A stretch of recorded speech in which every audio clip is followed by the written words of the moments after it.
In this particular video, I want to talk to you guys about peer pressure and how that affects us in life if we are not careful. I'm going to tell you some of the things that had happened, experiences that I have had, and experiences the friends of mine have had. When we think of peer pressure, we normally think of 12-year-old, 10-year-old kids, 14, 15, 16-year-old kids. We don't think of peer pressure in older individuals like myself. There is also peer pressure even in our age group. And a lot of us yield to peer pressure because we want to fit in a group or have an approval from somebody else or have an approval from X group or have an approval from society. We tend to be in line against our own wills and sometimes against the things that we want to do just to fit into some sort of society. In order to be accepted in whatever group or whatever we want to fit in, we also tend to mold our thinking to the group thinking against what we believe, what we think. And then in order for us to be accepted, we start doing some of the things that we know that we shouldn't do. For example, if we have friends that smoke cigarettes and we don't, and we're hanging out and we're all together, next thing we know, the first thing we're going to do is we're going to start smoking cigarettes. And if we have friends who do drugs, unfortunately, we're going to start trying drugs. If we have friends who drink, we go out to the club, we go out partying.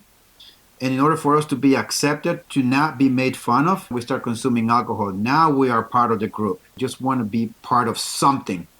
And that is a big problem. And we see this a lot, not just in teenagers, by the way.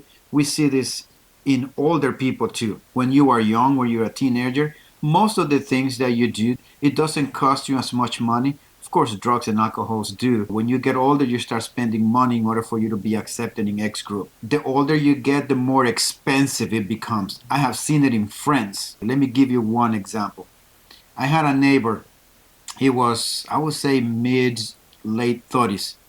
He was telling me that his house was the second house when you come into his neighborhood. Really nice gated community. The neighbor that was the first house in his street have a really nice yard, kept it so beautiful. My neighbor said in an effort to compete with him so that his yard looks as pretty as the neighbor's yard, he started to spend a lot of money in redoing his yard to keep up with the Joneses. This is one of the things that unfortunately we tend to fall for as well. He said, one time I realized that my neighbor then he did his backyard. And I found myself also redoing my backyard so that it also looks as good as his yard. And he said, I found myself in a competition with him. I spent so much money. What I decided to do, he said, is that I decided to sell the house. He went and bought a cheaper house someplace else, and it didn't require him to continue to be in this peer pressure. Let me give you this other personal example. Some 4 or 5 years ago, one of my brother-in-laws decided that he was going to put a swimming pool in his house. About, I would say, 6 months later, another brother-in-law said that he wanted to also put a pool in his house. And then about a year or so later, one of my sister-in-laws, she wanted to put a pool in her house. I have another sister-in-law that she also wanted to put a pool in their house. Guess what they did? They pull out their retirement money, their 401k, to be able to put this pool. A year or so later, this sister-in-law, her husband, once said to me, why aren't you putting a pool in your house? We're all doing it. And I said to them, why am I going to put a $40,000, $50,000, $60,000 pool in my backyard just because everybody else is putting a pool? If I want to go swim, I'll swim at your house. All of you guys are having a swimming pools. Worst case scenario, I just go to the high school pool, pay $2 to get in. I don't have to take care of chemicals, maintenance. I used to own a swimming pool business when I lived in Florida. I know exactly how expensive it is to take care of a pool and the maintenance of a pool. And I decided I did not want a house with a swimming pool because I already owned one before when I lived in Florida. I shut him down really quickly just by telling him that just because everybody else have a swimming pool, I am not just going to go follow and do that just because everybody else has one. I can tell you countless stories of people that wanted me to do some things just because there's a group that is doing it, just because somebody else is doing it. when it came to buying houses, when it came to buying cell phones, when it came to buying a vehicle. I've learned that the older you get, the peer pressure gets even bigger when it comes to money. When I was 19 years old, I had the privilege to meet this woman who happens to be a millionaire. She was driving a 1995 station wagon Mercedes Benz. All of their friends have these brand new vehicles, Porsches, Bentleys, Ferraris. And I remember talking to her one day. She said, you know, all of my friends are buying all of these brand new vehicles, and they keep telling me that that car that I'm driving is too old. And I remember that vehicle was 1995, and the time that she and I were talking about it was in 1998. And she was telling me, you know, a lot of my friends were telling me that this vehicle that I'm driving is too old. And then she said to me, you know, I am a multimillionaire. I don't need to prove to my friends that I have a lot of money so that they can look at me as someone that has money.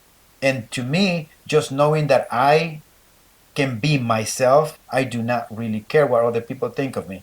I'm going to do what I want to do. And she told me the older you get, the more expensive your keeping up with the Joneses will be. As time went on, I always remember this woman, this wise advice that she gave me. I'm grateful that I had good men and women in my life as I was growing up that gave me some solid, firm, good advice in life, that wanted the best for me. And those things saved me a lot of money and a lot of headache. And the beautiful thing about not really giving up to peer pressure is that you can be yourself. You should be chasing your dreams. You should be chasing your goals. You need to be achieving your goals, not everybody else's goals. You need to set your own goals and go after them, not after what everybody else's goals they have for you. What can I do to avoid falling into peer pressure no matter what age I am? And I think that the best way to start working on that is when you are young, to start setting goals for ourselves. I think that when you do have goals, the peer pressure that will come into your life will be very minimum, almost to the point of non-existing. But when you don't have any goals, you don't have any direction, you're just latching onto whatever else, whatever group is saying, whatever their thinking is, it's going to be your thinking because you have no direction and you're just latching onto somebody else's dreams. You're latching onto somebody else's goals and directions. But what you need to do to avoid all of that, you need to have goals for yourself and aim for those things. And the peer pressure will dissipate. And a lot of people that fall for peer pressure is because of the lack of goals or the lack of directions in their life. If you don't have any goals, if you have not set goals for your life, the likelihood of you falling for peer pressure is going to be extremely high, which is why I always say in my videos, you need to set some goals, short-term and long-term goals, so that once you achieve the small goals, but you're still aiming towards the long one, in the long run, you should always be working towards that. So that no one, and as I always say before, so that no one can deter you from those goals. You always have to be on your grind, guys. Take care of yourself. Work out, exercise. If you're not in shape, you need to start getting in shape. Get out of your rooms. Stop playing video games. Put the controllers down and go out, be in nature. Go out hiking, running. You need the exercise. If you do not have any savings accounts, you need to start working on setting your savings accounts in order for you to be in a better situation later on in life, especially for those of you who are young. You need to learn how to set a trust. It is better if you learn those things now. You need to learn about investments. You need to start learning about high yielding savings accounts. Learn about starting an LLC. When do you need one? Why will you need one? Learn all of those things that unfortunately school doesn't teach you. If you know someone that is struggling with this, with the peer pressure, talk to them about this video. Send them the link or bring them over here. Let me know in the comment section if you guys want. I hope this comment beneficial to you guys, something for you to think about. And as I always say, guys, always watch your six, and I'll see you next time.